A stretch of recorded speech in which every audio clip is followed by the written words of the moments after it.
Every 4 years, 8 billion people stop what they're doing. They cancel plans. They call in sick. They cry in public, in front of strangers, and nobody judges them for it. And here's the wild part. Most of them have no idea how the competition actually works. Not the rules. Not why some teams get eliminated even after winning. Not why a single penalty kick, one guy, 12 yards, one shot, can end an entire country's dream. This is the World Cup, the biggest sporting event in human history. And today, you're going to understand it better than most people who've been watching it their entire lives.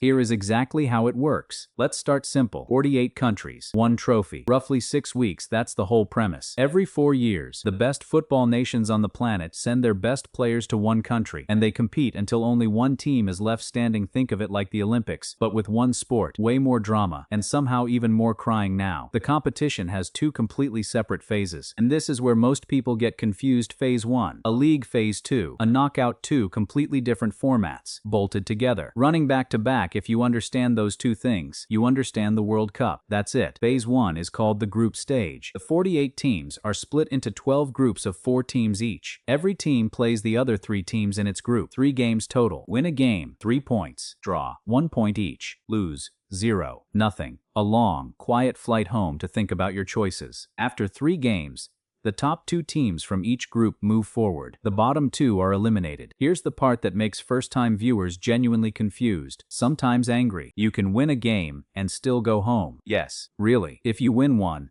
lose 2, your total might not be enough. It's points across all 3 games that matter, not individual results. And here's the beautiful cruelty of it. You can also lose a game and still qualify, as long as your other results are good enough. One bad afternoon doesn't end you, but one catastrophic week absolutely can. The deadpan version. A team can beat the eventual world champions on a Monday and still be watching the final on their couch by Friday. This format exists for a reason, by the way. It guarantees every country plays at least 3 games. Nobody travels halfway around the world to play once and get knocked out.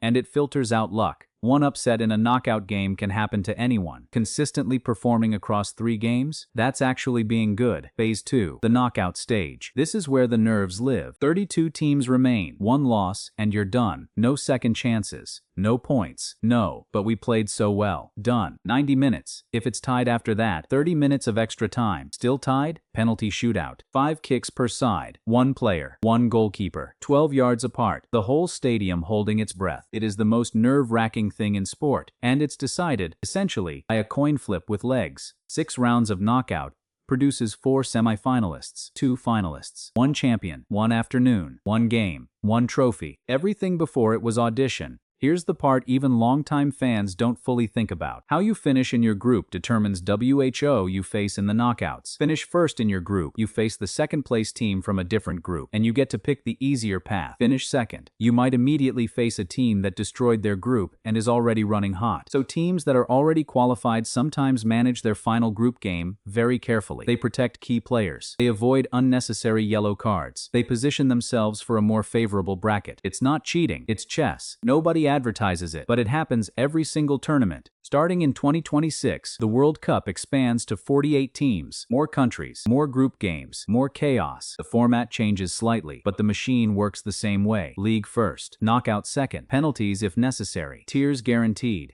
Here's the full picture in one paragraph. The World Cup is 2 tournaments disguised as one. A group stage that rewards consistency, where every point matters and one slip can haunt you. Then a knockout stage that rewards nerve, where one bad penalty ends everything. 48 nations enter. 1 lifts the trophy. The whole thing takes 6 weeks, produces roughly 100 games, and somehow, impossibly, keeps getting more dramatic every time. Now you know how it works.